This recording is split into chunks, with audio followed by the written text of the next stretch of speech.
Hola a todos, bienvenidos a otro seminario, ¿no? Bueno, a la segunda clase de cromodinámica cuántica por el profesor Marcelo Lowen. Y bueno, cuando desea comenzar, profesor. Eso. Bueno, muchas gracias. Bienvenidos todos nuevamente. Entonces, esta vez puede ser un poco frustrante porque no voy a mostrar slides bonitas, hermosas, sino que pensaba hacer trabajo sistemático en pizarra. Quiero partir con Deep Inelastic Scattering. Vamos a motivar las funciones de estructura y luego vamos a explicar cómo, a la luz del modelo de Partones, uno entiende naturalmente el escalamiento de Bjorken de las funciones de estructura. Y a continuación, mi idea es presentar ya un gran salto conceptual, presentar el lagrangiano de la QCD, y quiero hoy discutir las simetrías globales y las cantidades conservadas asociadas de la QCD. Y a continuación ya debería yo preguntarles cuánto saben ustedes de renormalización, al menos a un loop, la idea de renormalización, porque sí o sí en este curso ustedes tienen que tener muy claro cómo se calculó libertad asintótica, por ejemplo, cómo uno obtiene que la running coupling constant de la QCD disminuye con un Q cuadrado y calcular exactamente cómo disminuye y ver aplicaciones. Pero eso hay todavía un largo trecho. Entonces yo comentaba en la sesión anterior que este experimento jugó, en mi opinión, un rol absolutamente crucial en el entendimiento y desarrollo de la QCD. Esto es, electrón colisiona con un protón, sale un electrón prima que lo ven ahí, con un momentum prima, por supuesto, en una dirección que forma un ángulo teta con la dirección del electrón incidente, en tanto que el protón se fragmenta en muchísimas partes que las denotamos en forma genérica como X. Esto puede ser brutal, ¿eh? Puede ser 60 piones, 30 caones, qué sé yo, un montón de estructuras. Pero el experimento consiste solamente en medir los atributos del electrón scateriado, ¿de acuerdo? Entonces, las variables que voy a definir, E' va a ser la energía del electrón incidente en el laboratorio. Después podemos irnos al centro de masa si quieren, pero energía del electrón incidente, espero que entiendan mi letra que no es muy buena, en el lab. Podemos pensar en un experimento de blanco fijo, como fueron los que se hicieron inicialmente en Stanford. Ahora estos Deep Inelastic en Hera eran experimentos de colisionadores. Teta es el ángulo de scattering.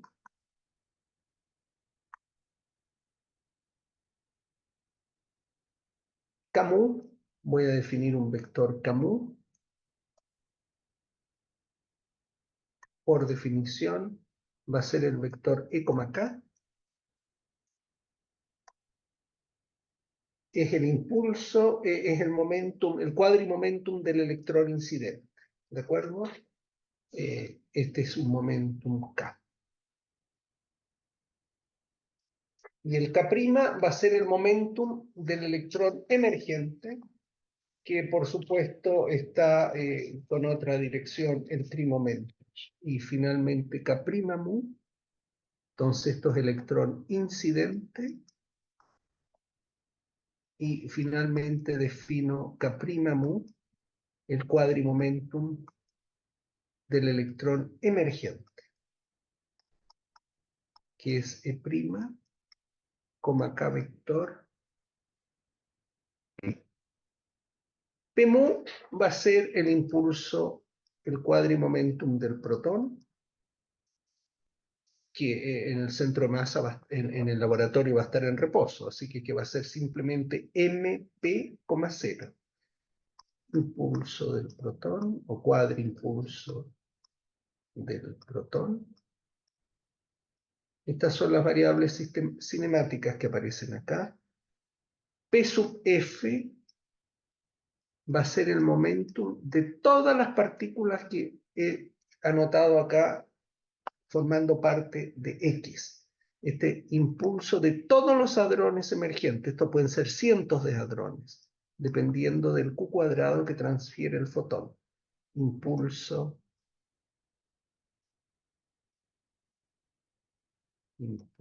de hadrones emergentes.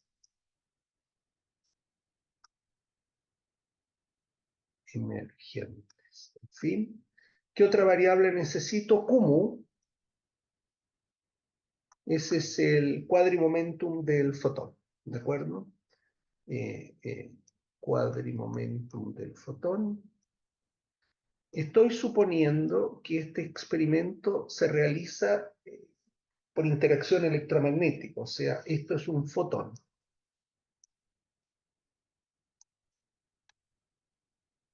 Por supuesto, podría también realizarse a través de intercambiar un Z0 y produciendo acá un neutrino, scattering con neutrinos, o podría intercambiarse un W si es que incide un electrón y sale un neutrino. Por ahora voy a ignorar la posibilidad de que el experimento ocurra en el canal de interacción débil. Voy a suponer que es electromagnético. Bien, esto es todo lo que estoy diciendo. Inmediatamente, si quieren, podemos hacer ese ejercicio. Queda claro que Q cuadrado es negativo. Si quieren, se los dejo de ejercicio o lo puedo resolver ahora, pero es un ejercicio muy trivial. Consiste en calcular el Qmu cuadrado. Y como el Qmu, voy a adelantar un poquitito, como el Qmu es la diferencia de energía, la energía transferida, ¿no es cierto? O sea, la energía incidente del electrón menos la energía final del electrón, coma K menos K'. Y ustedes elevan esto al cuadrado como cuadrivector, calculan Q cuadrado y van a demostrar que Q cuadrado es negativo. O sea, este es un proceso, bueno, para empezar ocurre en canal T y con Q cuadrado negativo. Muy importante este hecho. Ya, ahora vamos a definir la región de Deep Inelastic. Región de Deep Inelastic Scattering. Es un límite. Por supuesto, Q cuadrado yendo a menos infinito no existe, pero la idea es que el Q cuadrado sea grande. La idea es que Q cuadrado se va menos Q cuadrado yendo a infinito. Eso forma parte de la definición. Voy a decir que nu va a infinito. Yo sé que no lo he definido, pero igual lo definimos. Y ahora anoto que nu igual P.Q partido por M. M mayúscula es la masa del protón. La vamos a anotar, sí, yo creo, así, o M sub P. Bueno, M sub P si queda. Esa es la variable nu. Y ejercicio para ustedes, usando los cuadrimomentums, es en el fondo la energía transferida. Ya, y usando Q cuadrado yendo a infinito y nu yendo a infinito, se define en la región de Deep Inelastic Scattering como aquella donde la variable X, que voy a introducir,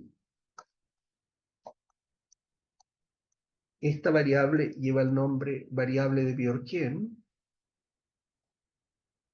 está fija. O sea, Q cuadrado yendo a menos infinito, nu yendo a infinito, y X, que se define como menos Q cuadrado partido por 2 MP nu. Finito. O sea, es un doble límite, es un límite nu yendo a infinito, menos Q cuadrado yendo a infinito, pero tal que esta cosa sea finita. Se puede demostrar, y esto se los dejo de ejercicio, siempre podemos tomar un tiempo de la próxima clase y mostrarlo que este X está acotado entre X, perdón, sí, entre 0 y 1. Esa variable toma valores entre 0 y 1, la variable de Bjorken. Eso quiero decir. Después vamos a ver que X se va a interpretar posteriormente como la fracción de momentum del protón original que lleva uno de sus partones, pero no nos preocupemos. Hay otras variables cinemáticas que algunos libros introducen, pero por ahora voy a parar acá. Ya, escribamos la amplitud de scattering. Volvemos a ver nuestro diagrama. Entonces, ¿qué vamos a anotar? Vamos a anotar el spinor U barra de K'. Acá vamos a poner un vértice electromagnético, menos IE, gamma mu. Acá voy a poner el spinor inicial, voy a poner un propagador fotónico, y esto yo lo voy a parametrizar porque es la parametrización de la ignorancia. Yo no sé lo que es eso, porque acá está todo el mundo de las interacciones fuertes. La parte de arriba del diagrama es algo bajo control, porque es toda interacción electromagnética. Y acá está el mundo de las interacciones desconocidas, interacciones fuertes. Entonces sigo avanzando y yo voy a escribir el diagrama y espero que estén de acuerdo. La amplitud de scattering, entonces dijimos, era el spinor del electrón emergente, así que es que U barra de K', viene un vértice, que es donde aparece el fotón, viene el electrón incidente, y eso viene multiplicado ahora por el propagador. Acá, ahí estaba ese vértice. Hay otro vértice que es donde el fotón abajo pega, así que tiene que haber un menos IE. Y acá viene el propagador fotónico. Y lo que aparece acá, la fragmentación del protón en muchísimos hadrones, es pura ignorancia. Pero la ignorancia se puede anotar en mecánica cuántica como un elemento de transición de una corriente electromagnética, porque es la corriente, que convierte el protón en ese mundo de muchísimos hadrones emergentes. Esa es la amplitud, y la sección eficaz, por supuesto, depende de dos variables independientes que se pueden demostrar, bueno, como función del ángulo sólido y de E', como función de la energía del electrón emergente y el ángulo sólido en que sale. Bueno, esto hay que elevar esta cuestión al cuadrado, este asunto al cuadrado, y esto se puede escribir en forma compacta de esta manera. Alfa cuadrado partido por Q a la cuarta. No, porque vamos a elevar esto al cuadrado, aparece Q al cuadrado, donde Q mayúscula cuadrado es positivo, es igual a menos Q minúscula cuadrado. Entonces, alfa cuadrado, Q a la cuarta, y se puede demostrar que tiene esta pinta, y acá aparece la contracción, y aparece un B cuadrado. Un B cuadrado, gracias, un B cuadrado, y esto donde el B cuadrado por definición, bueno, repito, alfa cuadrado, Q a la cuarta, el cociente de energías, y el B cuadrado es el cociente, es la contracción del tensor leptónico con el tensor hadrónico. Entonces esto se suele anotar L mu electrónico y multiplicado por W mu, donde L mu son los llamados tensores leptónicos y el W mu hadrónico. ¿Qué es lo que es el L mu? Es el cuadrado de este pedazo, con L mu, los índices abajo, y recordamos que esto es la parte asociada al vértice del electrón. Bueno, cuando tú elevas esto al cuadrado, si no lo han visto, pero es que no puedo entrar en tanto detalle, ¿no? Y se supone que no, uno promedia sobre el spin incidente y suma sobre los estados de spin emergentes del electrón. Esta es una sección eficaz promediada de spin. También uno puede hacer scattering deep inelastic con estados definidos de spin, pero no los vamos a ver. K' slash gamma mu, K slash gamma nu. Y entonces uno pone, y esto lo desarrolla, la traza de A por B por C, ¿se acuerdan? Era 4 veces A punto B por C punto D menos A punto C, B punto D, y etcétera. Y esto resulta ser igual a 2 veces. Ahora yo voy a hacer una pregunta a la audiencia. Quiero saber si esto es japonés antiguo o si se entiende más o menos lo que estoy diciendo. Yo esperaría que este conocimiento de teoría de campos lo tuviese, pero quiero opiniones de la audiencia, porque si no, yo puedo hacer este cálculo, puedo mostrar, en fin, y hacer las contracciones y todo, pero déjenme seguir, menos acá G nu K punto caprina. Ese es el tensor leptónico. Ah, perdón, sin vectores, qué horror. Vamos a borrar acá, sin vector. Entonces acá volvemos a escribir, menos eso, K punto caprina. Ese es el tensor leptónico, K punto caprina. Y ahora el tensor leptónico, el tensor hadrónico, surge de tomar el cuadrado de esto. Así que es que el W mu nu, pero no sabemos lo que es, porque no conocemos ese elemento matriz. Se introduce el 4pi por razones de conveniencia, y es la suma sobre todos los estados intermedios, ¿no es cierto? Luego vamos a hacer una representación gráfica de este asunto. Esta cosa. Protón, la corriente electromagnética daga en el punto 0, braqueteado X, y se suma acá, esto es un conjunto completo si tú quieres, es el conjunto completo de los estados que se fragmenta el protón, J nu 0, P. Y yo por mi normalización voy a introducir un 2pi a la cuarta, que eso depende de cada uno, pero es porque voy a enfatizar que hay una delta acá de conservación de momentum, o sea, el Q del fotón más el P del protón incidente tiene que ser igual a la suma de los momentums finales, o momentums X si quieres poner eso. Y esto entonces se entiende así, acá viene el protón, acá viene el electrón, acá está el protón, emite un fotón, acá elevamos al cuadrado, sale el electrón emergente, entonces acá,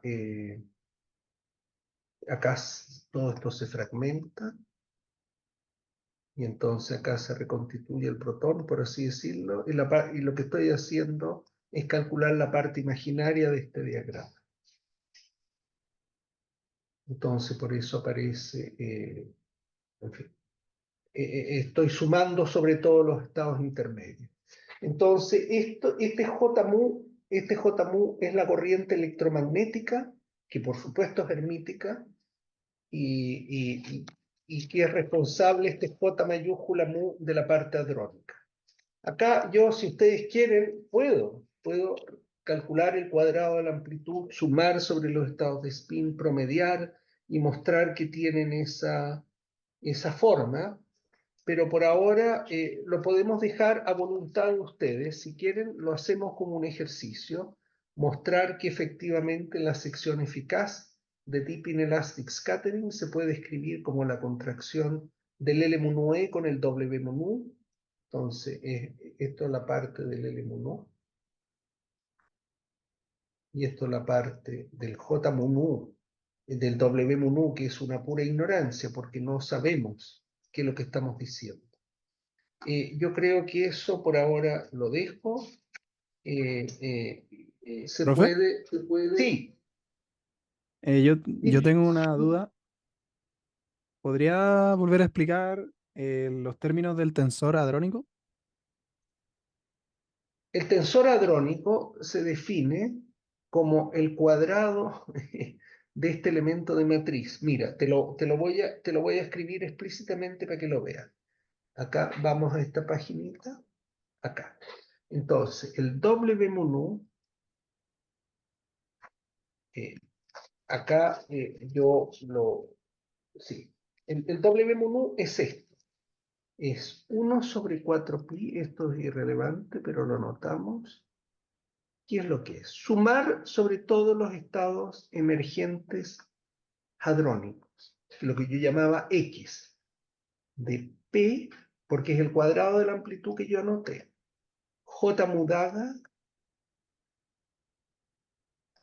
que es J mu porque la corriente es hermítica, con X, y sumando sobre X, de modo que esta suma vale 1, por supuesto, J nu, con el protón, porque es el cuadrado de la amplitud que yo anoté. Yo anoté que era la parte leptónica por la parte hadrónica, y dije que había que elevar al cuadrado el elemento de matriz X, J mu P, que es lo que estoy haciendo acá. X, J mu P, y multiplicado por el cuadrado conjugado, si tú quieres, ¿de acuerdo? Entonces, y me falta anotar acá que la corriente se suele anotar como parte del tensor 2pi a la cuarta, y el hecho que se conserva la energía momentum, ¿no es cierto? Q más P menos PF. PF es la suma de todos los momentos de las hadrones que van en X. ¿Y qué es lo que se hace ahora para darle una pinta más bonita? Porque esto es J mu en cero. Vamos a trasladar una de estas corrientes a otro lugar. El J mudada, te voy a mostrar la forma estándar, lo vamos a llevar a J mudada en X, en otro punto, usando, ese X no es la variable Berkelius, es un punto en el espacio-tiempo, usando este hecho, que el elemento de matriz de P, este es el operador de traslación en mecánica cuántica, es E elevado a la I P por X, P es el generador de traslaciones, J mudada en cero, por E a la menos I P punto X, X. Esto, porque eso es lo que tenemos acá. La delta, ¿por qué? Porque represento la delta como una transformada de Fourier. La delta 4 de Q más P menos PF, no sé lo que hice, se puede escribir como 1/2pi a la cuarta integral de 4x e a la i Q más P menos PF por X.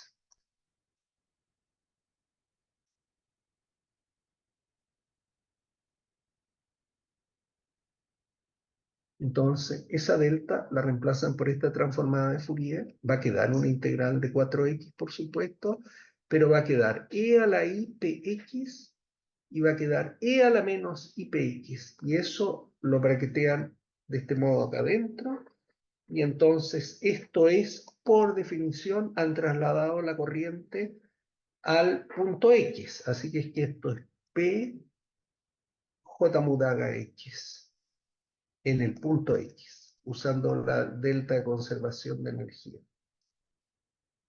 Eso. Y entonces el W mu nu queda mucho más bonito, queda de esta forma. Y voy a tener que saltarme algunas propiedades por problemas de tiempo. W mu nu queda 1/4pi, esta es la forma estándar que encuentran en cualquier texto, de 4x e a la i qx de p Ahora, esto todavía se le puede dar una pinta más bonita. J mu daga X, J nu 0. Entonces ya no tienes que hablar de elementos de matriz con los estados X, porque esos estados X lo usaste para trasladar la corriente. P. Si tú quieres esto, si tú lo miras acá, si tú dices esto es 1, bueno, es lo mismo y la delta traslada. O sea, se usó la completitud de los estados hadrónicos finales.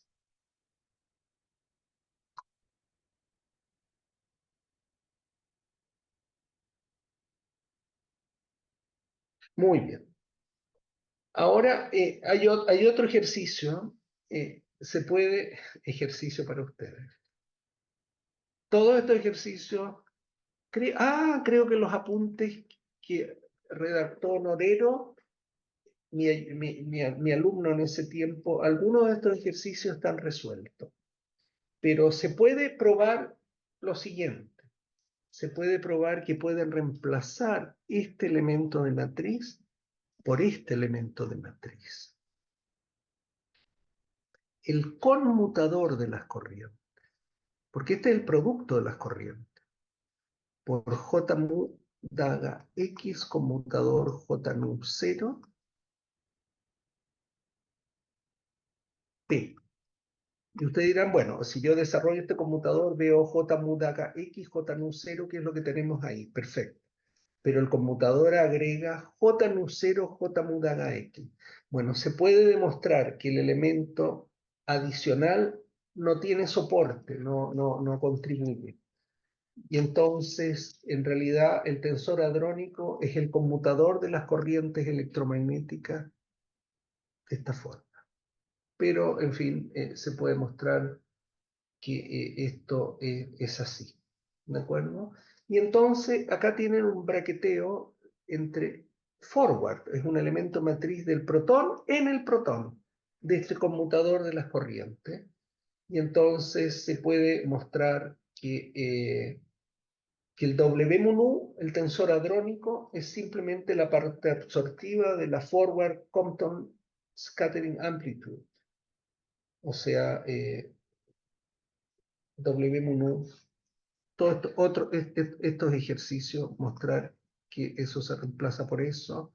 Otro ejercicio es mostrar que el W mu nu, el tensor hadrónico, se puede escribir como 1 partido por 2pi, la parte imaginaria de T mu nu, donde T mu nu es la forward Compton amplitude, o sea, fotón-protón yendo a fotón-protón, con T mu nu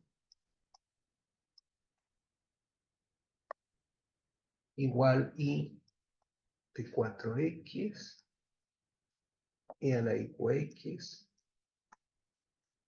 Y ahora protón, me va a faltar pizarra, producto temporal ordenado, de J mu daga X, voy a borrarlos acá para poder escribir, J mu daga X, J nu 0.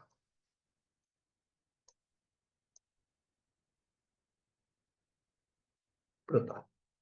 Esto es por definición la amplitud de scattering forward, ¿no es cierto? Por amplitud de scattering el producto temporal ordenado del producto de las corrientes entre medio. Bueno, se puede mostrar, esas son todas relaciones muy bonitas, y entonces, desde un punto de vista pictórico, si ustedes quieren, lo que he hecho es escribir la sección eficaz del Deep Inelastic Scattering,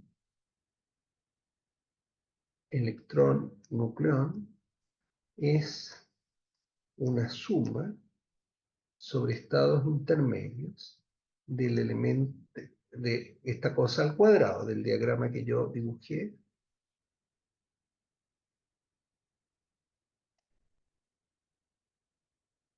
El protón acá se despliega. Entonces esto es K, esto es K', esto es un gamma que le pongo estrella para indicar que gamma cuadrado es negativo, al cuadrado. Y esto lo que acabo de mostrar, que es la parte imaginaria, entonces esto en realidad entra un protón, sale un protón.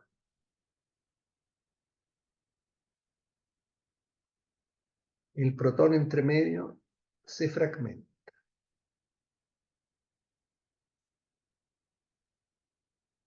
Estos son los estados que desde el punto de vista de la parte imaginaria se suma sobre ello, mientras que acá viene el electrón incidente, emite su fotón, sale acá un electrón como propagador, y por eso aparece la traza de K/, gamma-mu, K/ prima, qué sé yo, y sale el electrón, y entonces, perdón, por acá lejos voy a borrar para que quede más bonito. Todos estos diagramas se pueden dibujar muy lindos, pero en fin. Vamos a dibujar esto, entonces avanzamos con el electrón hasta acá, tiramos un fotoncito, sale para allá, y esta línea a trazo significa tome la parte imaginaria del diagrama. En teoría de campo uno aprende las reglas de Kutkowski para calcular partes imaginarias de diagrama. Entonces, acá arriba, eso es el L-MUNU. Y todo lo que está acá abajo es el T-MUNU. Si quieren relacionarlo de esa manera.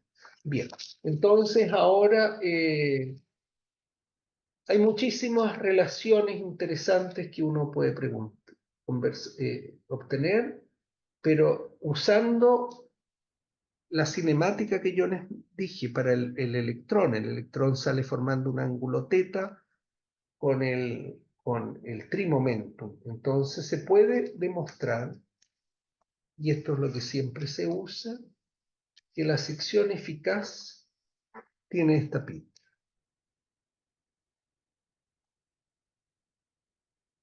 De E', el ángulo sólido en que emerge el fotón, tiene esta forma genérica. 4 alfa cuadrado, E' cuadrado, partido por el cuadrimomentum del fotón a la cuarta, por coseno cuadrado, teta medios. Todo esto se puede hacer, pero uno requiere tiempo, por supuesto. Y acá lo que pasa es que el L-MUNU, W-MUNU, tiene dos funciones indeterminadas independientes. Entonces, acá se toma la primera, y esta función depende de nu y de q cuadrado, más seno cuadrado teta medios,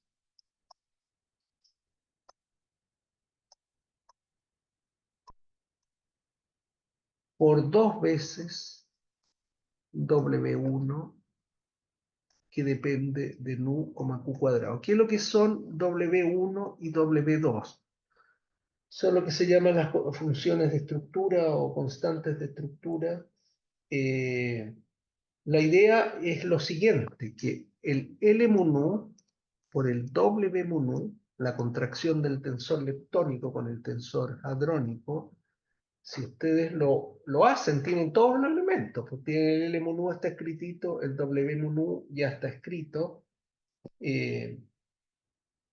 en términos de W1 y W2. Lo que pasa es que el tensor S, W1, el tensor hadrónico, tiene dos constantes o funciones indeterminadas, porque cuando calculan ese conmutador o el producto de las corrientes electromagnéticas, hay dos tensores que pueden usar para construir ese tensor hadrónico, y terminan con que aparecen estas dos constantes de estructura.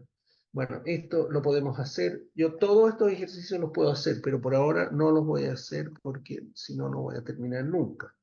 K.K' más otra función independiente partido por m cuadrado por 4 p punto k por p punto k prima, perdón, punto k, esto es k, no q, k, vamos a borrar,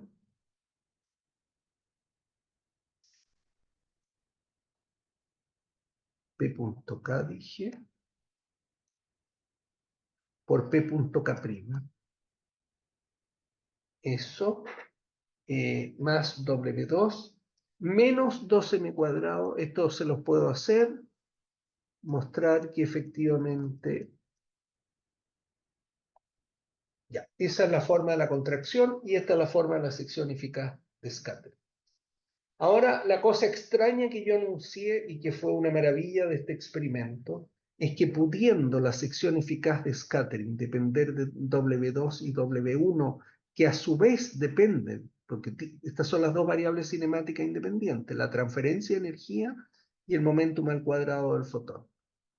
No dependía de esas dos variables, sino que en el límite de Bjorken se encontró experimentalmente, en realidad esta fue una predicción de Bjorken, pero en un lenguaje bastante oscuro, que m por w1, que depende, bueno, de nu y de q cuadrado, o si ustedes quieren, dependen de q cuadrado y de x, ¿no es cierto? Acuérdense que x era menos q cuadrado partido por 2p punto q. Esa es la variable de Bjorken que yo definí, que a lo mejor les suena que yo la escribí distinto, pero es lo mismo. Yo se las definí en un momento como menos q cuadrado partido por 2mp nu, pero es lo mismo, por supuesto, como menos q cuadrado partido por 2, la masa del protón, por nu, porque si nos vamos al marco donde el protón está en reposo, el momentum del protón, el cuadrimomentum del protón en el lap, P protón lap, es simplemente la masa del protón y está en reposo, por definición. Entonces, cuando hacen el producto punto con el cuadrivector del fotón, les queda la masa del protón por el Q0. Pero el Q0 es la energía la diferencia de energía entre el electrón emergente y el incidente, y eso era nu. Así que esto es lo mismo. Ya. Y la maravilla que se encontró experimental, confirmando la predicción de Bjorken, es que curiosamente en el límite de Bjorken, este de m que dependía, W1, ya sea de nu y q cuadrado o de q cuadrado y de x, en el límite de Bjorken,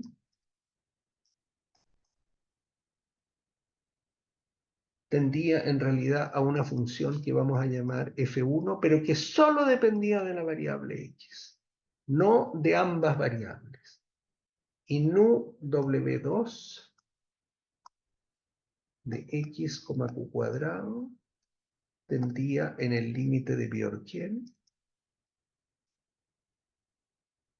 tendía a Bjorken, que ya lo definí, tendía a lo que se llama la función f2 de x, donde el límite de Bjorken lo vamos a tomar límite de Bjorken, por definición, va a ser, para que no quede duda, el límite en que q cuadrado y nu tienden a infinito con x fijo. De modo que el cociente q cuadrado partido por 2 nu m se mantenga fijo. Bien, esa es la forma general que estamos obteniendo para la sección eficaz del Deep Inelastic Scattering. Entonces, es que hay una parte interesante, que el W mu nu, yo les dije que tenía que ver con un conmutador de J mu daga de X, J nu en 0. conmutador de corrientes en P. Entonces uno puede preguntarse, no lo voy a hacer ahora, ¿dónde domina esta cosa? Y este X no es Bjorkiana, esto es el X espacial, perdón. Y esto en cero. Esto domina cuando X cuadrado tiende a cero. O sea, en el cono de luz. Domina en el cono de luz. Y es por eso, esto me quitaría una clase entera, o sea, una fracción importante. Es muy lindo. O sea, todo este deep inelastic scattering es un fenómeno que se realiza en el cono de luz de las variables espaciales. Y entonces, estudiando entonces el conmutador de las corrientes cerca del cono de luz, eso es lo que se llamó Light Cone Current Algebra, álgebra de corriente en el cono de luz, es que Bjorkien demostró que en este límite las funciones de estructura, o W1 y W2, dejaban de depender de dos variables y solo dependían de una variable. Y esto es lo que se llama el escalamiento de Bjorkien, Bjorkien Scale. Y quien entendió, como yo les comenté la clase pasada, quien entendió la naturaleza física de lo que estaba haciendo, fue Feynman. Y Feynman propone su modelo de partones ingenuo. Entonces, perdón, ¿tengo que aceptar a alguien? No, creo que no. ¿O tengo que aceptar a alguien o no? Ah, perdón, no, también, No, no, disculpa. No, perdón. Entonces, ahora la interpretación física y que en mi opinión motiva inmediatamente cuando uno se da cuenta que el protón tiene cientos de constituyentes y que hay que sumar sobre todos ellos, o sea, el protón se despliega, que eso nos motiva a pensar en una teoría de campos para constituyentes del protón. Entonces la interpretación física del escalamiento de Bjorkien la hizo Feynman. Entonces rápidamente vamos a revisar el modelo de partones. Modelo de partones ingenuo lo llaman. Llamémoslo modelo de partones solamente. ¿Por qué? Porque uno adquiere es interesante porque uno adquiere una visión física de lo que está ocurriendo, en tanto que la explicación de la álgebra de corriente cerca del cono de luz de Bjorkien era algo bastante oscuro y es para la gente. ¿Mm? Entonces, ¿cuáles son las hipótesis del modelo de partones? Se basa en esto. Si E tiende a infinito, o sea, un electrón con mucha energía, en el centro de masa, Cm centro de masa, del sistema electrón-protón,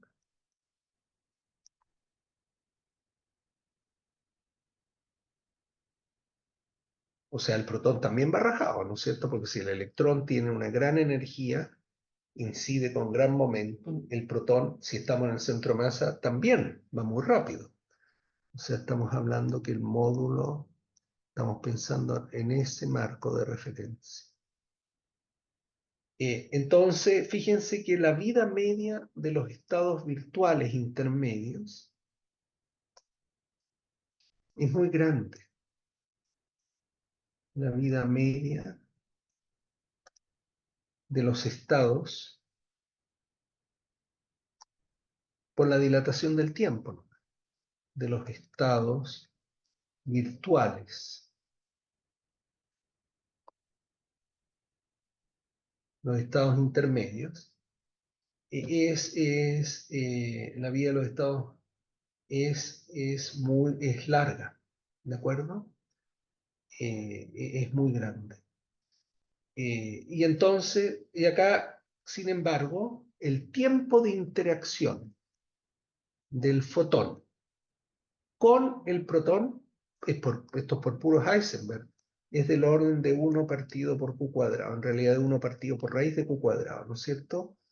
El tiempo de interacción y Y los estados virtuales, esto los vamos a llamar tau, y viven mucho tiempo. Y lo que pasa es que estamos viendo que, porque en el límite Bjorken Q cuadrado a infinito, el tiempo de interacción de un fotón es mucho, mucho más chico que el tiempo que viven los estados virtuales intermedios en el protón. Entonces, cuando llega el fotón ve congelado al protón en, bueno, vamos a ver en un montón de estados. Y acá viene el fotón. Y el tiempo de interacción del fotón es muy breve, es 1 sobre Q cuadrado. En cambio, el tiempo que viven los estados intermedios del protón, acá está el protón con lupa, propagándose en posibles estados intermedios, es muy grande porque estamos en el sistema de centro de masa, entonces el reloj de estos estados virtuales anda lento. Entonces el fotón ve congelado al protón y más lo ve como un conjunto de constituyentes libres. Entonces el fotón ve, entre comillas, al protón prácticamente congelado porque lo interacciona rápidamente con él mientras que el protón todavía se está desplegando. Congelado, ese es el lenguaje. El protón congelado y entonces constituido eventualmente por un montón de constituyentes que se van a necesitar. Esa es la primera, esa es la imagen física. Ya. Y en esa imagen física vamos a decir, o Feynman más bien dijo, vamos a suponer que el protón en sus estados intermedios virtuales está hecho por constituyentes sin masa. ¿Para qué le vamos a meter masa? Constituyentes libres que no se ven entre ellos. Hizo el modelo más simple posible. Más libres sin masa. Todo eso es muy plausible y natural. Y que se reparten por consiguiente el momentum del protón. Acá el protón viene rajado con un momentum P, se despliega el protón en muchos pedacitos, y entonces cada uno de esos, entre esos pedacitos se reparten el momentum del protón, que se reparten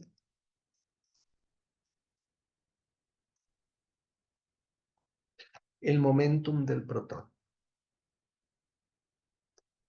inicial si quieren, del protón. Es del todo razonable eso. Esa es la primera hipótesis. Es decir, el momentum entonces, trimomentum, de uno de esos I es uno de las, y 1, 2, 3, 4, en fin, uno de los supuestos constituyentes, se va a llevar una fracción psi sub I del momentum longitudinal del protón y va a tener un pequeño momentum transversal. Transversal respecto a la dirección del protón. Estoy diciendo que P transversal es 0. Y por supuesto, si se reparten el momentum longitudinal protón, es natural exigir que la suma de los psi sub i tiene que ser 1, porque esas son las fracciones de momentum longitudinal que llevan cada uno de los protones. Eso es entonces la primera hipótesis, que se despliegan constituyentes y los constituyentes se reparten el momentum longitudinal del protón. La siguiente hipótesis es que el momentum transversal es muy chiquitito acá. Son hipótesis.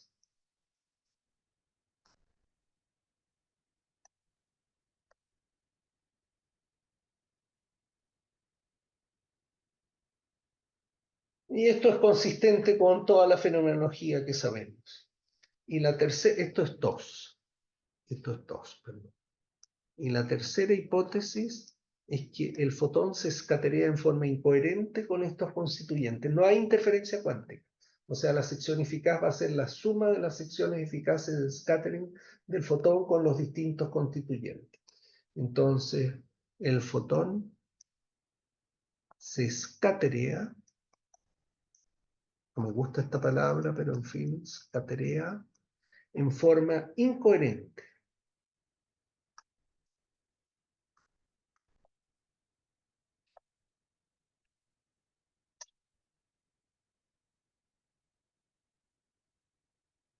Con uno de estos constituyentes.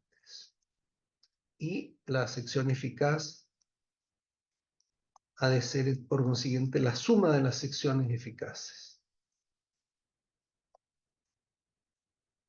Ya, esas son las hipótesis del modelo de partones que se basan en esta imagen física de que el protón está congelado en muchos constituyentes. Entonces vamos viendo qué podemos decir. Entonces no hay interferencia, ¿de acuerdo? Ya. Entonces, en el límite en que el protón de centro de masa, en el límite entonces en que el momentum del protón es muy grande, veamos qué podemos decir. Voy a decir que la energía, la componente 0, o sea, la energía del iésimo partón, a las partes estas son partes, y a estos elementos los voy a llamar partones, o partones. Creo que el nombre lo puso Feynman, justamente. Partecitas, podríamos decir en castellano. La energía del iésimo partón es, por supuesto, la energía. Pues sí, es la masa que tiene ese partón. Después esto va a ser, lo vamos a ignorar esta masa, pero por ahora la anoto. Más módulo cuadrado del trimomento, ¿no es cierto? Y esto lo descomponemos el trimomentum en un momentum longitudinal y en un momentum transversal. Así que es que esto es raíz cuadrada de mi cuadrado más la fracción del momentum longitudinal del momentum del protón. Esto no debo anotar eso. Debo anotar esto. Sí, y acá el trimomentum. Si no tiene apellido, es el momentum completo del protón. El de un partón lo voy a anotar como P sub i. Más eventualmente la parte P sub i transversa al cuadrado. Eso. Y esto lo podemos escribir de esta manera. Lo puedo escribir como, bueno, saco raíz cuadrada, vamos a factorizar varias cosas. Si sub i cuadrado, factor de m, esa m grande es la masa del protón, más momentum del protón al cuadrado, más mi cuadrado, más pi t cuadrado, menos si sub i cuadrado.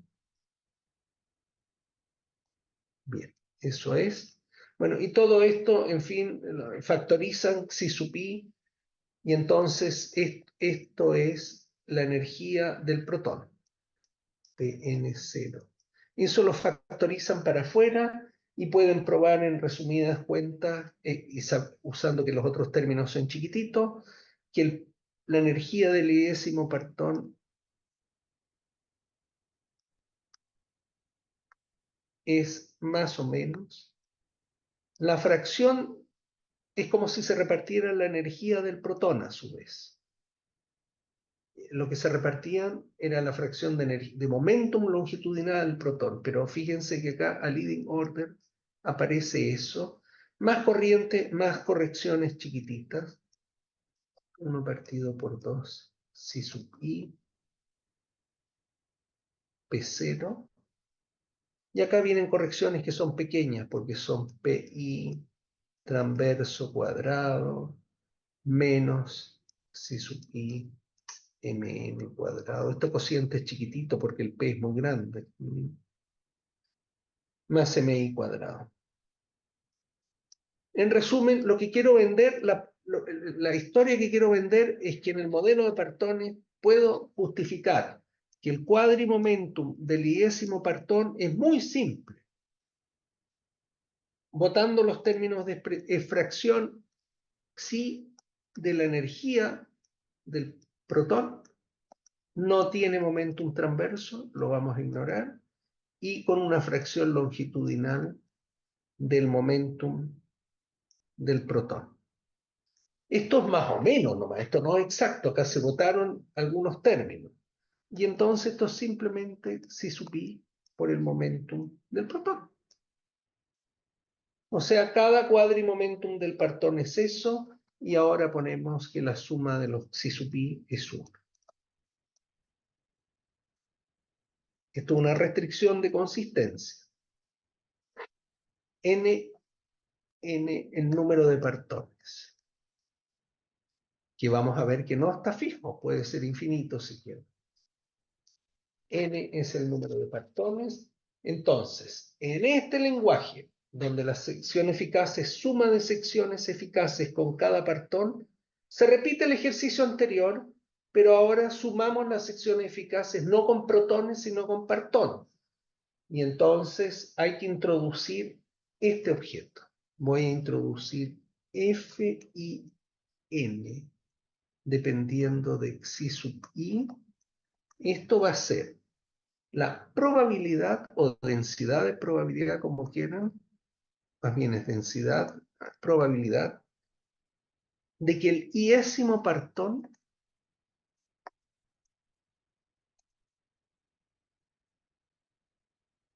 creo que vale la pena hacer esta discusión, porque todas las discusiones siguientes de scaling, violation, etc., se basan en estas imágenes físicas.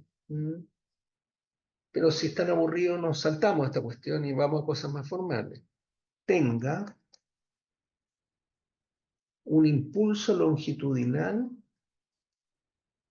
o momentum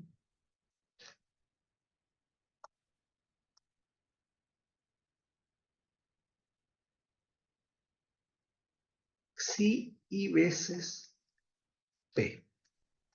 Y entonces, la sección eficaz, la segunda función de estructura, que dependía de nu y de q cuadrado, les recuerdo, se escribe como una suma de todas las configuraciones, todos los partones, sobre todo el número de partones que quieran, con la probabilidad que desconocemos de que se realice una configuración con n partones, y sumando las secciones eficaces de scattering con cada uno de esos partones, igual 1 a n, integrando entre 0 y 1 la fracción de momentum longitudinal por la densidad de probabilidad de encontrar un partón con fracción de momentum psi sub i, y por la sección eficaz con ese partón, que es la misma que yo calculé antes con el protón, pero ahora con un partón, donde el momentum es, acá anotamos psi i, nu, u cuadrado, integrado de xi. Ya, esa es la forma que tiene esta expresión. Por supuesto, la suma de todas las probabilidades de tener n partones tiene que ser 1, y la integral de la densidad de probabilidad de encontrar un partón con fracción de momentum psi sub i del momentum del protón es 1.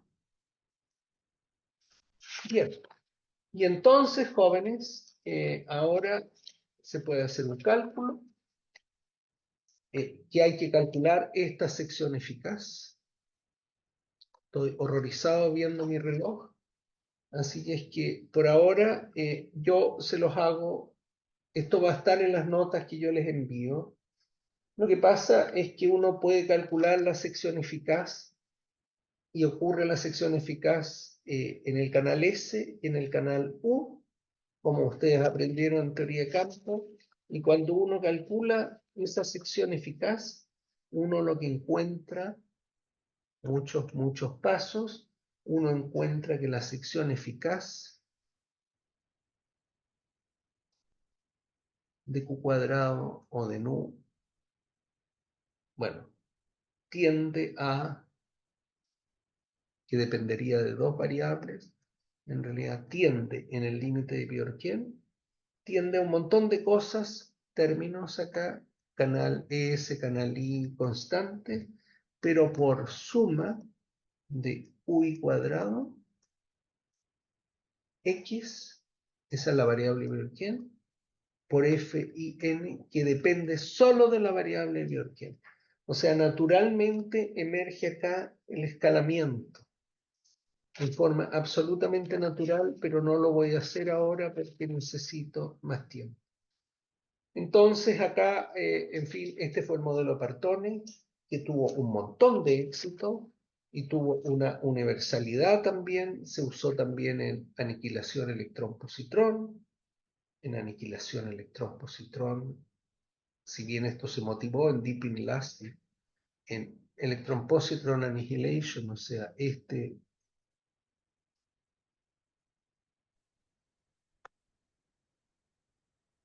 acá tienen electrón-positrón que se aniquila en cualquier cantidad de cosas.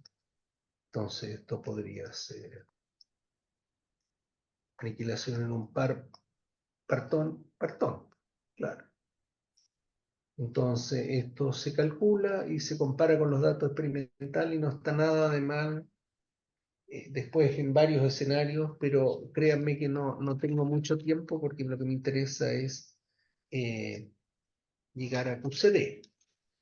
Yo planteé el modelo de Partones. Acá yo sé que hay muchos ejercicios pendientes que he anunciado, pero que en aras del tiempo, por ahora, prefiero saltar pendientes. ¿Mm?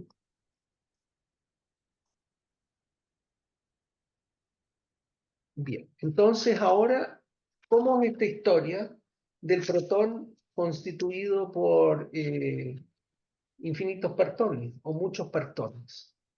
Entonces, cuando uno entra a escenarios físicos donde aparecen y desaparecen muchas partículas, ese escenario es sugerente a una teoría de campos.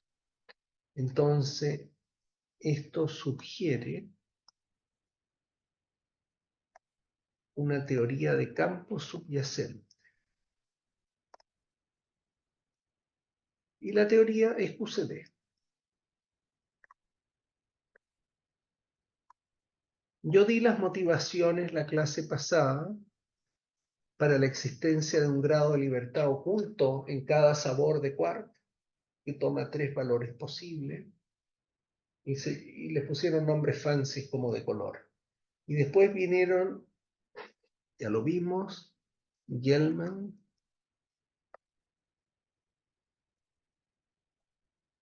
Fritsch y Leutwiler,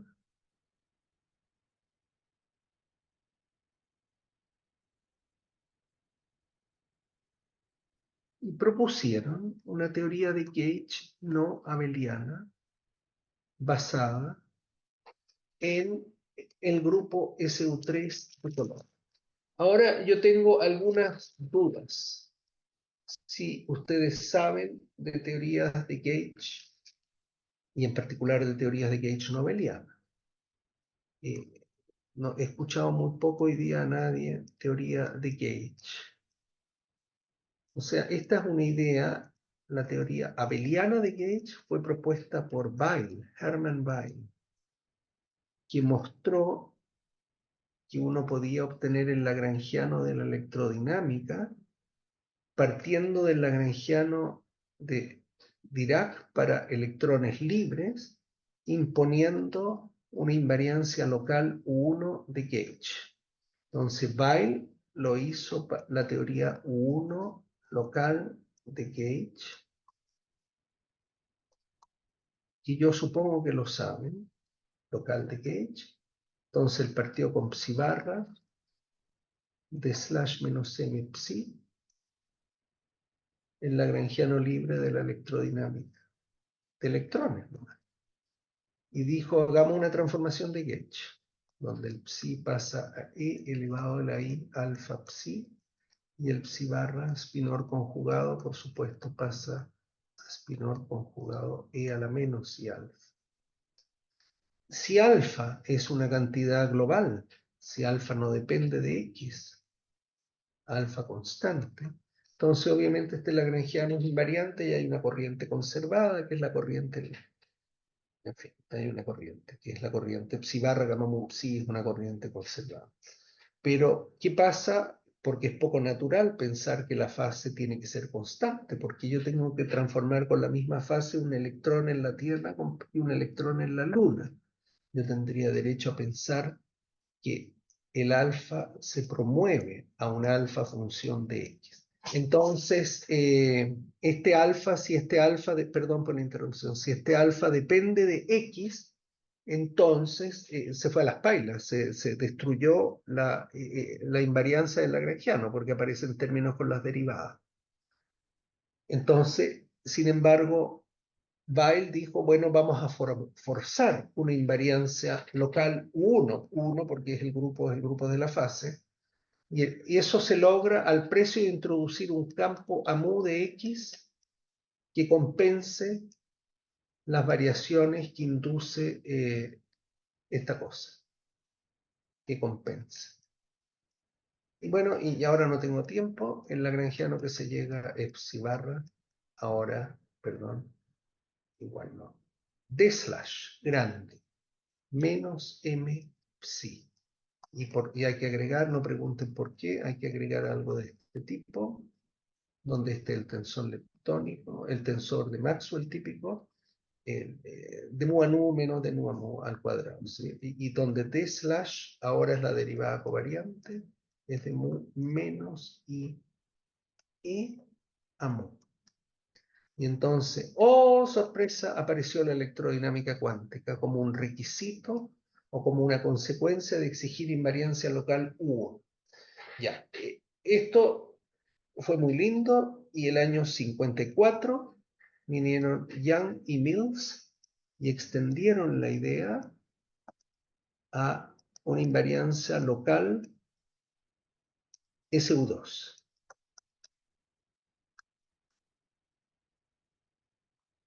O sea, un grupo no abeliano. Y aparecieron los famosos campos Young-Mills, etc. Y que yo me imagino que la idea que tenían ellos para, bueno, que un descubrimiento fenomenal, o sea, toda una década de quantum field theory investigando propiedades no triviales de los campos Young-Mills, pero me imagino que la motivación que tuvieron era entender más profundamente las interacciones débiles, porque las interacciones débiles en ese tiempo eran solamente el modelo de Fermi, no había ningún modelo de Fermi. Y entonces el modelo de Fermi, en el fondo, es interacción de cuatro corrientes en un punto, y que es un modelo lleno de problemas, porque no es renormalizable, etc. Pero lo que estaba claro es que de haber una interacción, tenía que ser una interacción de muy corto alcance. O sea, tenía que ver algo así como, no sé, algo así, que se intercambiaran estos electrón, neutrino, y se intercambiaran algo ahí. Muy pesado, tenía que tener una gran masa para que el rango de la interacción fuera pequeño. Bueno, los campos Young-Mills no tienen, aparecen campos fermiónicos, aparecen algo parecido al fotón, pero en el caso de SU2 aparecían 3 fotones, y aparece también un tensor que es distinto al tensor, un nuevo tensor, G-mu. Todo eso se entendía bien, pero la masa no tenían masa. Y entonces cuando el año 1954 presentó Young, el joven Young, presentó su paper en Princeton, tuvo la desgracia que en primera fila estaba Wolfgang Pauli, profesor Pauli visitando como profesor visitante el Instituto de Estudios Avanzados.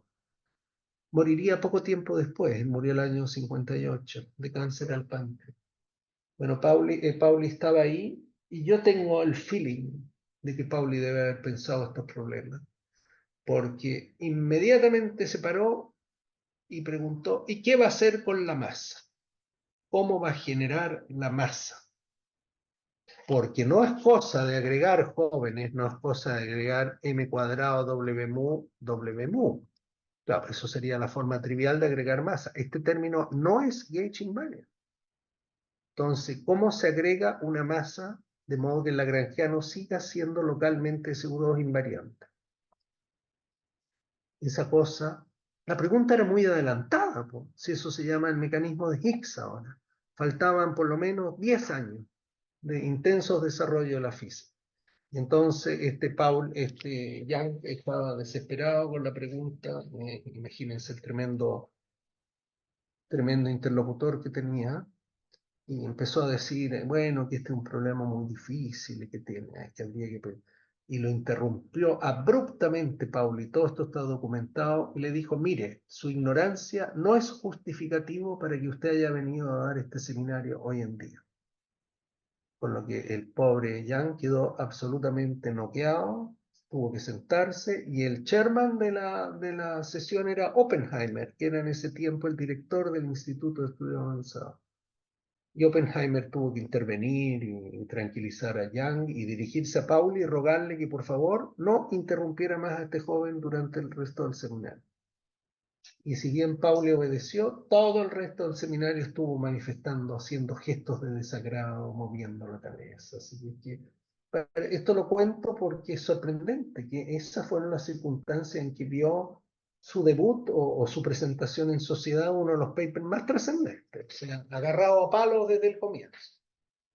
Tienen que animarse a seguir adelante frente a posibles palos del destino. Sí, esa es la moraleja. Bueno, eso fue el año 54 y no pasó gran cosa con los campos Yang-Mills porque para las interacciones débiles no teníamos un mecanismo de generación de masa de los bosones de Gauge. Pero el año 73, estos tres personajes dijeron, construyamos una teoría de Yang-Mills basado en el grupo SU3 de color. Y eso es el nacimiento de la QCD, que en ese momento no tenía ninguna gracia especial, era un modelo. Entonces, jóvenes, ahora vamos a escribir el lagrangiano de QCD, finally.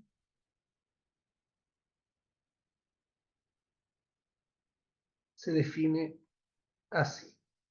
No, es así, pero no. Este es un curso abreviado, así que no tengo mucho tiempo. F mu, que le vamos a poner un índice A. F A mu. Estos dependen de X. Son campos. Más y veces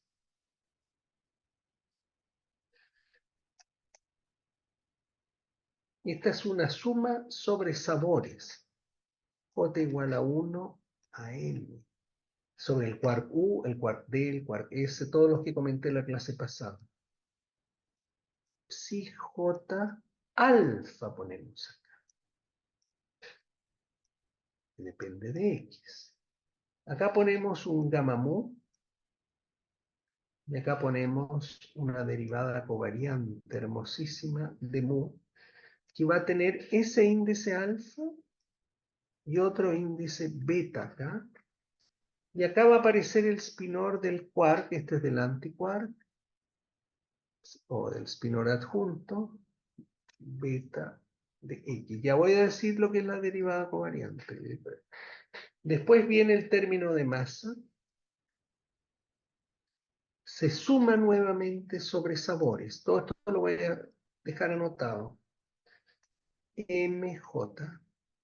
Y acá aparece, bueno, el típico lagrangiano libre de Dirac, ¿no es cierto? Solo que replicado muchas veces.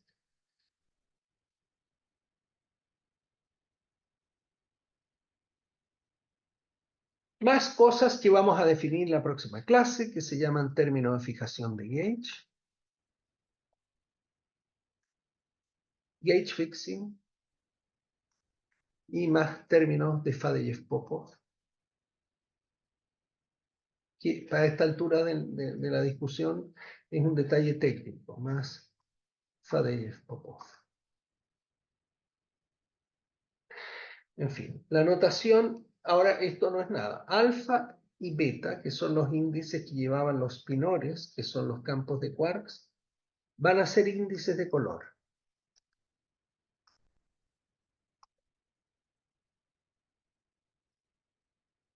3 sabores, o sea, 3 valores. 3 valores posibles. Y dependiendo de dónde vayan, yo acá anoté azul, rojo y amarillo, pero en fin. 3.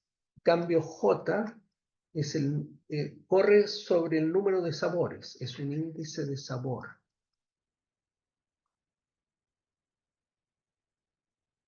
Nosotros estamos hechos de quarks y Q y D, ahí tienen 2 sabores, pero un poquito más pueden tener 3, etc.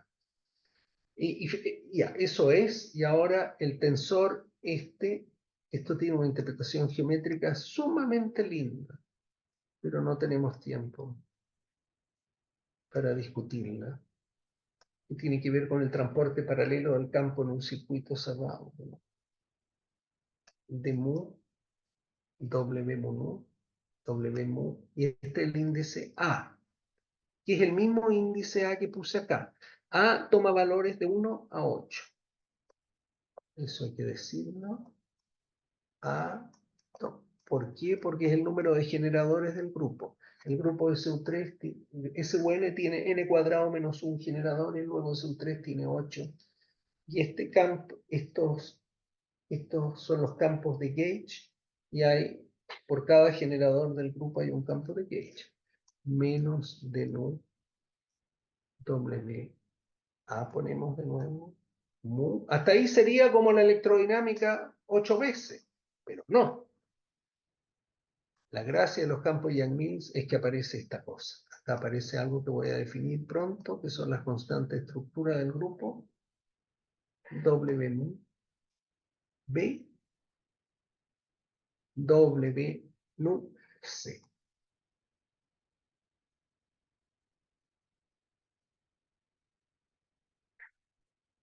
Este es el tensor de campos de Yang-Mills.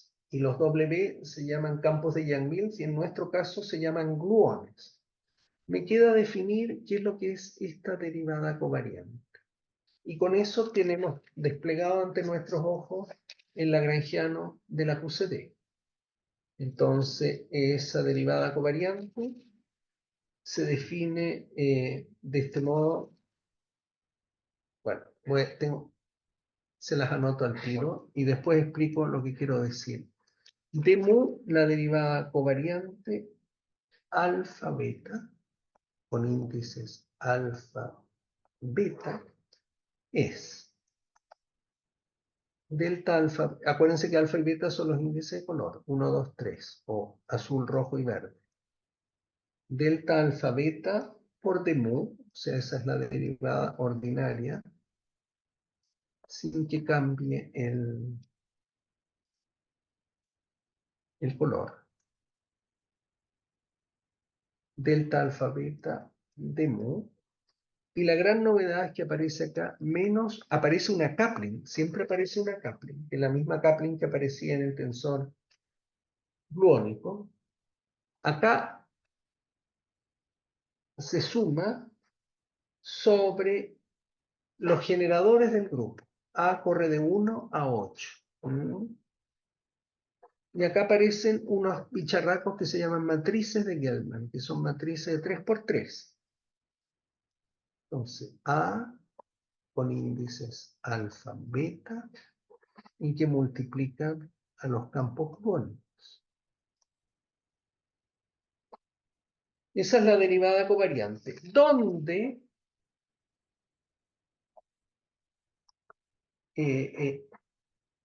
los generadores, a ver, en todo grupo de Lie, donde estos lambdas son las matrices de Gelman, donde voy a anotarlo así, de A, alfa, beta. Ahora se las presento, son un medio lambda alfa beta, son 8 matrices, y yo se las puedo anotar si les interesa, pero la encuentran en cualquier libro, y donde estos son los generadores del grupo, en el sentido que el conmutador de 2 generadores es una suma. Bueno, acá aparece la contracción de estas cosas, F, A, B, C, y C está corriendo, TC, o sea, el conmutador de generadora es una superposición de generadores, estos se llaman las constantes de estructura. ¿De acuerdo? Las matrices de Gell-Mann se las puedo anotar, pero no creo que ganemos mucho. En cambio, puedo sí recordarles que en la representación donde viven los gluones, las matrices, porque en la representación donde viven los quarks, eso es, y donde viven los gluones, los índices son estos, y son las constantes de estructura, las mismas constantes los generadores del grupo en la representación adjunta. Esos son conceptos de teoría de grupo que yo voy a tener que dar por conocidos ahora. Entonces, jóvenes, tenemos N sabores.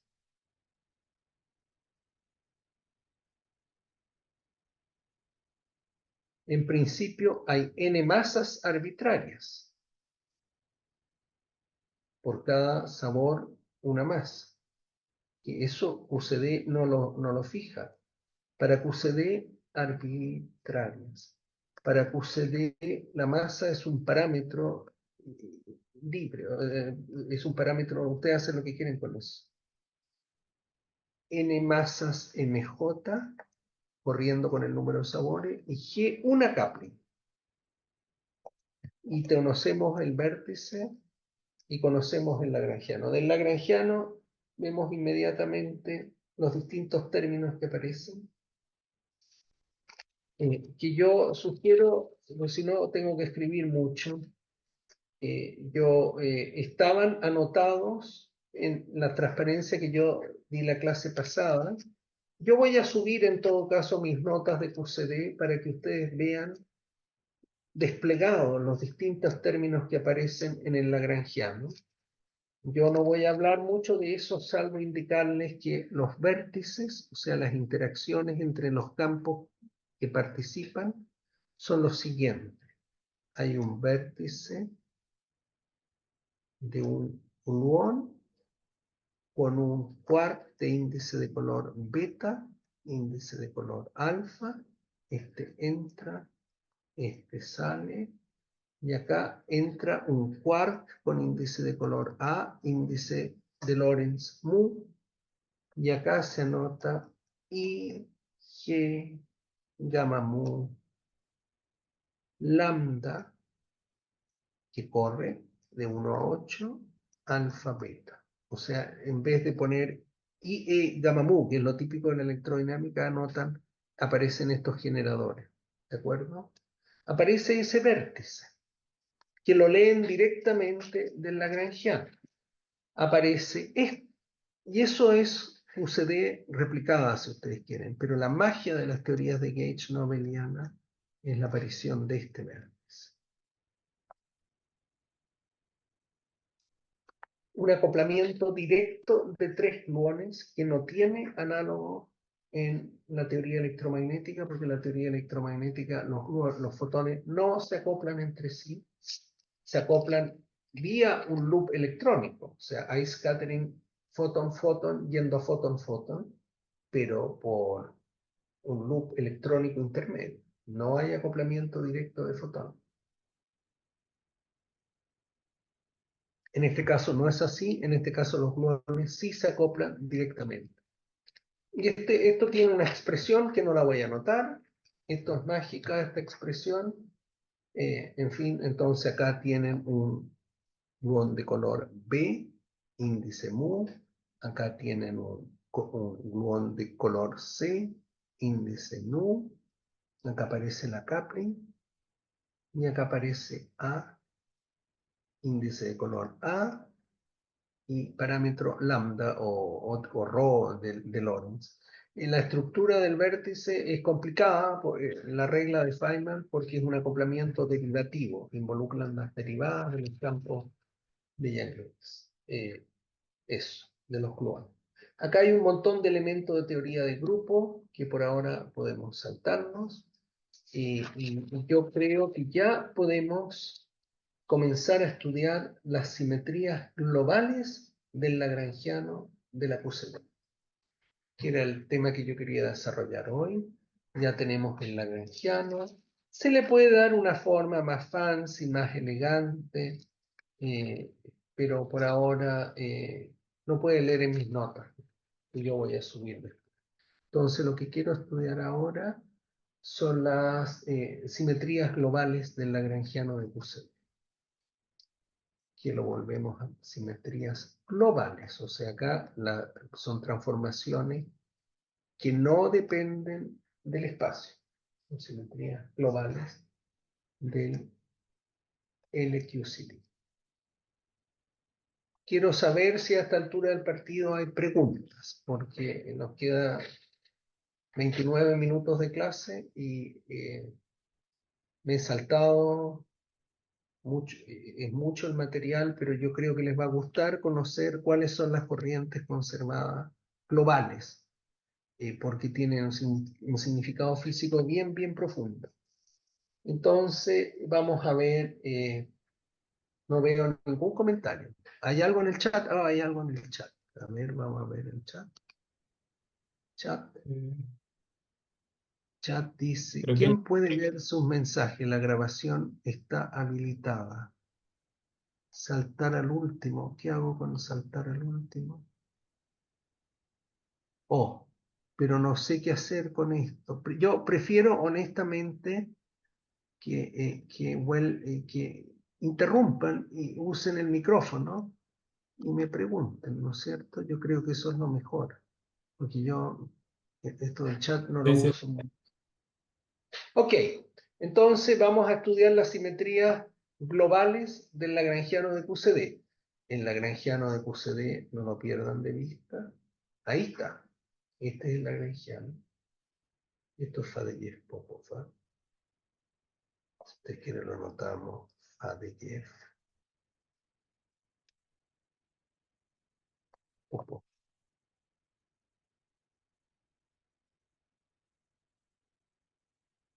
Es algo inherente a las teorías de que, bueno, depende de la fijación de Leche. En fin, eso vamos a hablar después. Entonces, ahora avanzo. Ya, entonces, las simetrías globales. Vamos a ver. La primera transformación que uno puede hacer es que los campos de quarks transformen psi de X, transformen como E a la menos I teta, una matriz identidad de n por n. N es el número total de sabores. O sea, esta es una matriz que depende de cuántos sabores trabajen, pero, en fin, del número de sabores, que multiplica a psi de X. Obviamente el lagrangiano es invariante, porque este teta es una transformación de fase, pero con una matriz. Y el teta es constante. Entonces, el teorema de Noether, esto es un invariante, deja invariante LQCT. Y ustedes saben que cuando hay transformaciones continuas de grupos de Lie, o sea, transformaciones de grupos de Lie que dejan invariantes lagrangianos, hay corrientes conservadas que se deben a Madame Noether, Emmy Noether,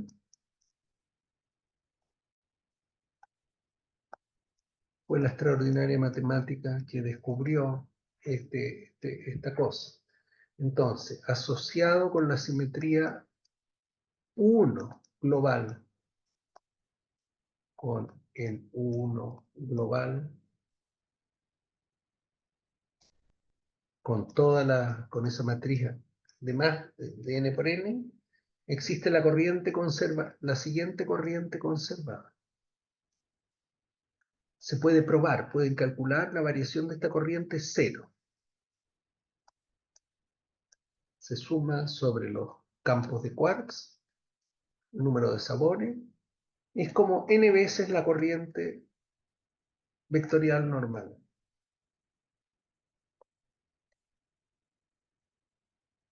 Noten qué pasa con los índices de color. Los índices de color se trazaron acá. O sea, si este tenía un índice alfa, este tenía un índice alfa y se sumó sobre los alfa. Pero quedó eso. Implícita una traza. Implícita traza sobre índices de color.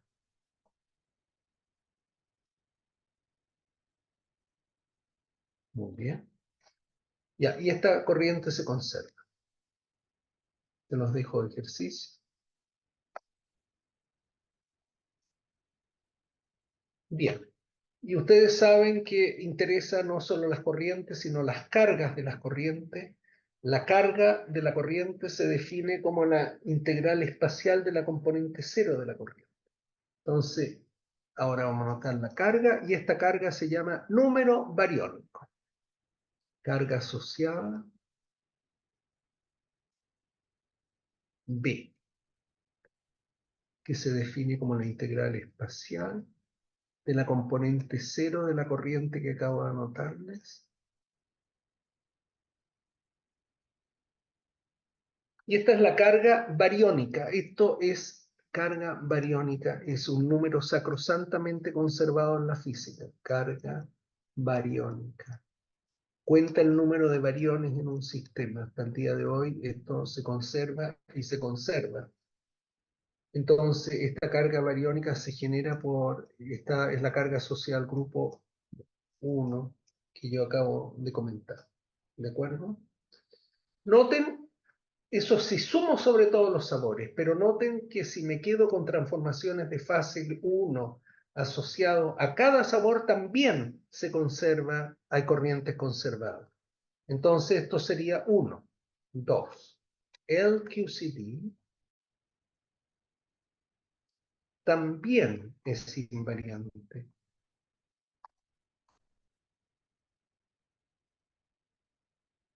Invariante por transformaciones de fase asociado a cada sabor. Lo podemos invariante respecto a transformaciones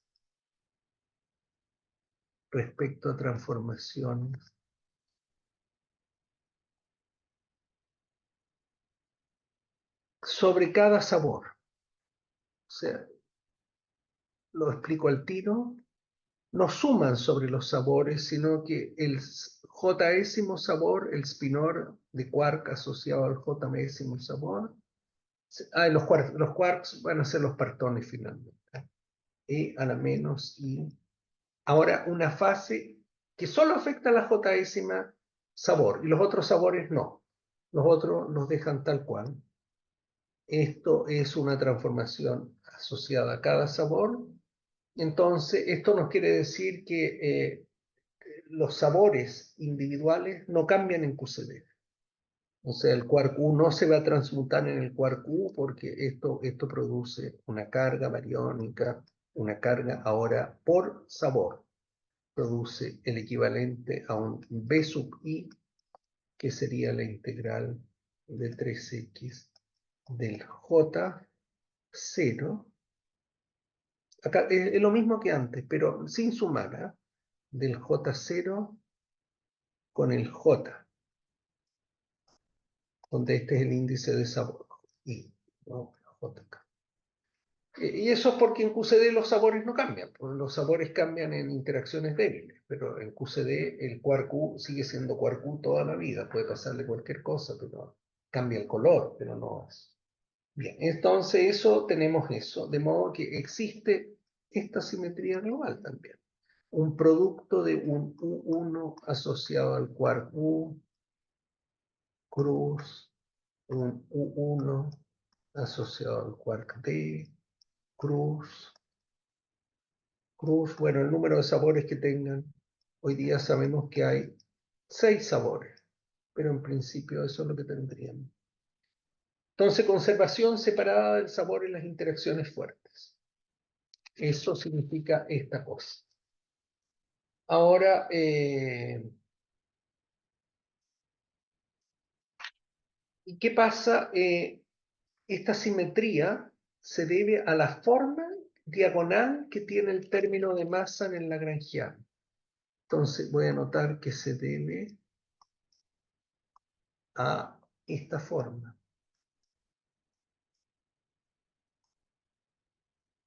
El término de masa, voy a anotarlo acá, yo lo anoté como una suma sobre sabores y me sirve hasta el N. Hasta N de MJ.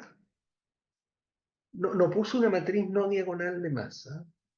Se puede mostrar sin pérdida de generalidad que siempre la matriz de masa puede asumir una forma diagonal.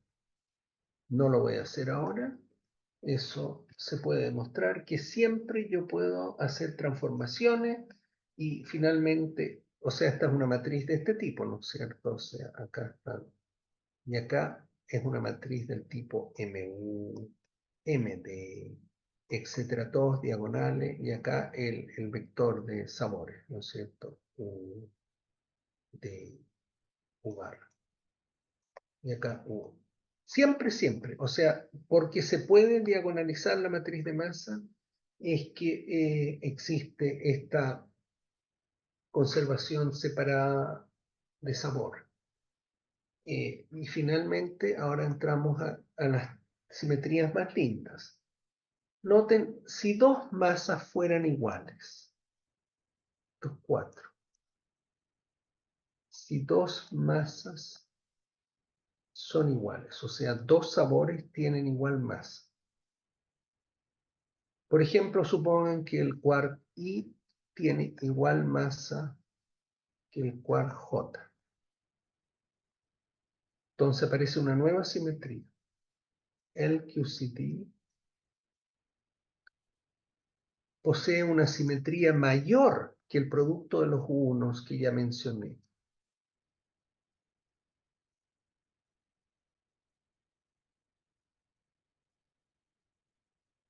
Lo que habíamos demostrado es que aparecía un 1 asociado al quark I, plus un 1 asociado al quark J.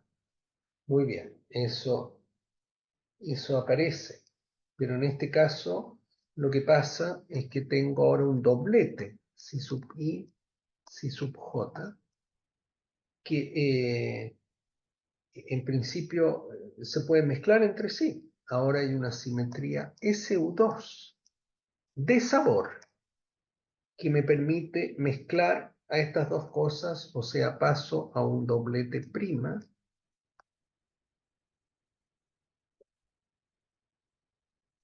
Si quieren, así, donde acá ya aparece una matriz de SU2 que mezcla estos.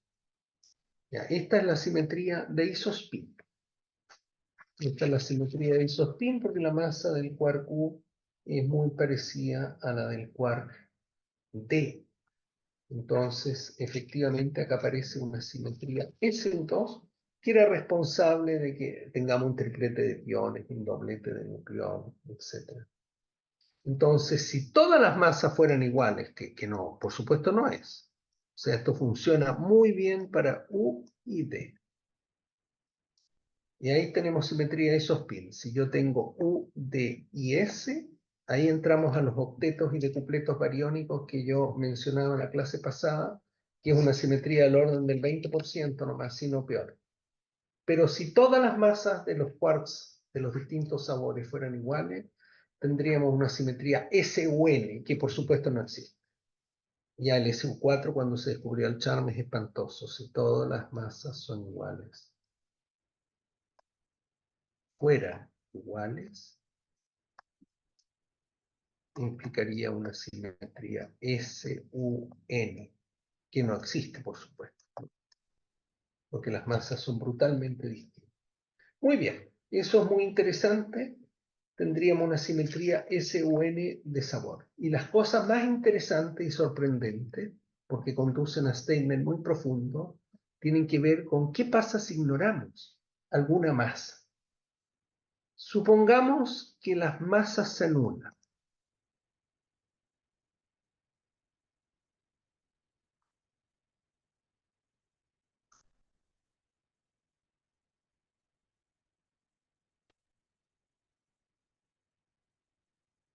Algunas, no todas.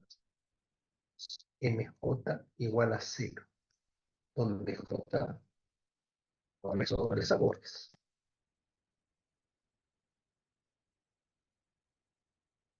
Bueno, 20. Esos son los sabores que tenemos. Entonces, aparte de la simetría que les acabo de mencionar, existe una segunda transformación. O sea, existe una transformación SU2 que yo mencioné, o SUN. O sea, va a existir una transformación, depende del número de carga de masa que yo estoy tomando distinto de cero. ¿Qué va a ser? Psi va a pasar a psi' igual a la menos I, los generadores del grupo de las matrices sin masa. ¿De acuerdo? Vamos a suponer ahora que todo todo, o sea, o sea, un SUN, ¿de acuerdo? Y hay n cuadrado menos generadores, que son estos generadores. Si no tiene todo, podemos trabajar con menos, pero en principio, la mayúscula con el 1 a n cuadrado menos 1 por los generadores, porque tenemos una simetría SUN. Pero no solo tenemos cosas mucho más cosas. Sí. Entonces acá notamos que A corre de 1 al número de sabores menos 1, porque estamos suponiendo que es un SUN. También, y esto lleva al misterio de la simetría quiral, tenemos simetría cuando el psi pasa a psi' igual a E a la menos, y de nuevo todo bien acá. Acá corremos sobre índices, sobre el número de sabores, pero además ponen acá la matriz gamma 5. Si hay términos de masa, una transformación de este tipo no es simetría de Lagrangiano. Transformaciones del tipo E a la I alguna cosa por gamma 5 es una transformación de simetría solamente para teorías sin masa. ¿De acuerdo? Entonces, como consecuencia de esto, aparecen dos corrientes distintas. Aparece una corriente vectorial y una corriente vectorial axial. Y ambas se conservan en el límite en que la masa de los sabores tiende a cero. Con estas dos transformaciones existen dos corrientes. Transformaciones. Aparece la corriente vectorial, que es psi barra i x gamma mu. Estos generadores del grupo SUN de todas las matrices, o sea, estamos suponiendo que si ponen dos sabores sin masa, estos serían las matrices de Pauli, ¿de acuerdo? T y J, ¿ah? Y acá aparece psi JX. Perfecto. Esa es la corriente vectorial usual, pero también aparece una corriente nueva, que es la corriente axial. Gamma mu, gamma sin. Los generadores.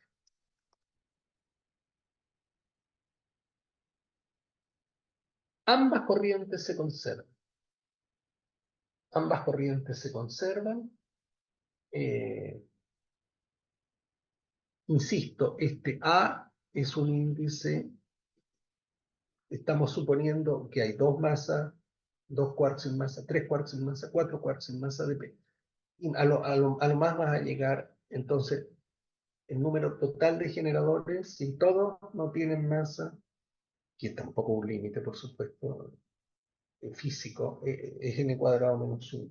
Ya, y entonces hay corrientes, cargas vectoriales, que voy a llamar, que dependen, bueno, del grupo que cobija a los sabores sin masa, que es por supuesto la integral de 3x, la componente 0 de la corriente.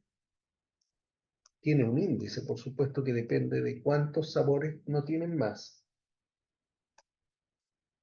Que hay una corriente, esta es la carga vectorial, y hay una carga que se anota así, que es la integral. Creo que se está acabando la pizarra. Sí, creo que no hay más pizarras por ahí. Bueno, igual estamos llegando al límite.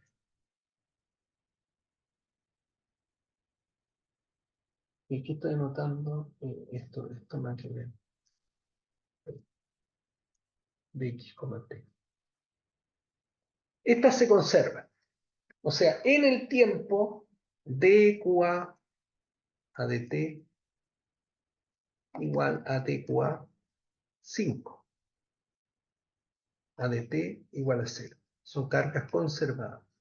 Y el álgebra que obedecen es una álgebra bien interesante.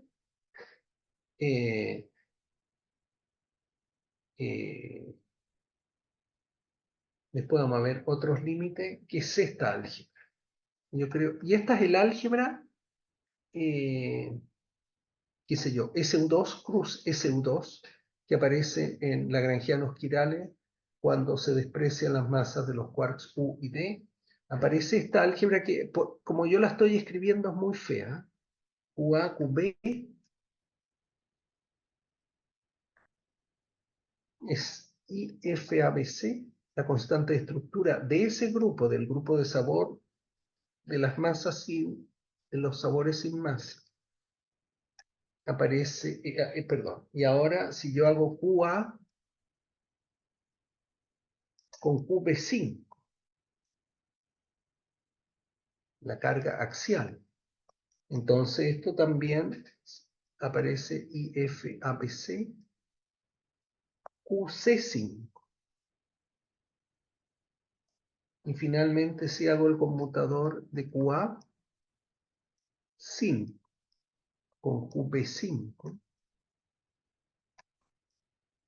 esto es el conmutador IFABC de las cargas vectoriales. Ya, esta álgebra está súper fea escrita, entonces uno la puede reescribir definiendo constantes, definiendo combinaciones lineales.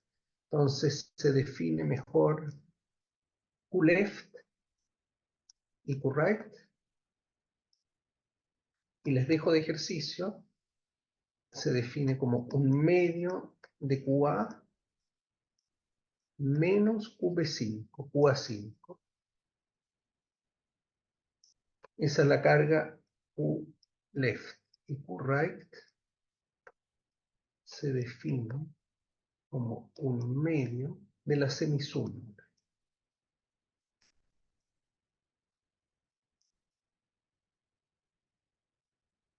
Ya, sí, ahora reescriben las cargas QA y QB en términos de QLeft y QRight. Es muy, muy simple el álgebra. Es una álgebra hermosísima que corresponde al producto SU2 a SUN cruz N. Y el álgebra es la siguiente, y con esto yo voy a concluir porque estoy medio cansado y pudieran haber preguntas. Me falta hablar todavía de simetría de la realización de Nambu-Goldstone y Wigner-Weil, pero eso lo hacemos después. QA, se puede mostrar esto. Se los dejo de ejercicio. QBR, right, es igual a IFABC,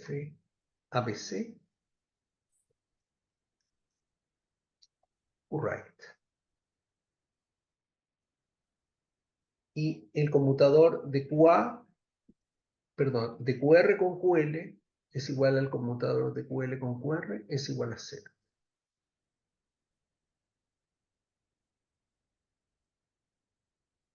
Perdón, QR, ¿qué estoy diciendo? Esa QR ABC. Y QAR conmutado con Q. Esto era RR, supongo. Sí, sí, y ahora me faltó, ya estaba espantado. Sí. QA L con. Si yo hago QAR con QAL es 0. Es igual al conmutador de QL con QR. Bueno, es 0. Entonces esto prueba que los L y los R operan cada uno por su cuenta y entonces Cuando se da esta situación, tenemos una simetría SUN, este n del número de masas que estamos cruz, SUN. UCD aproximadamente tiene una simetría SU2 cruz SU2, pero la simetría SU2 no se, tiene un problema cómo se realiza en la naturaleza, y eso nos lleva a las realizaciones de Wigner-Weil y Nambu-Goldson, pero eso quiero explicarlo con más calma porque es súper, súper trascendente. Entonces, el plan para la próxima clase, y acá yo tengo que ser muy pragmático. Yo voy a suponer que ustedes saben teoría de campo, voy a escribir la integral de camino de la teoría de campo, voy a anotar los diagramas divergentes y rápidamente voy a plantear las ecuaciones del grupo de normalización para calcular la running coupling constant. Si no, este curso en 5 clases no llegaría a ninguna parte. Así que yo por ahora, jóvenes, termino. Les agradezco su atención y no sé si hay preguntas.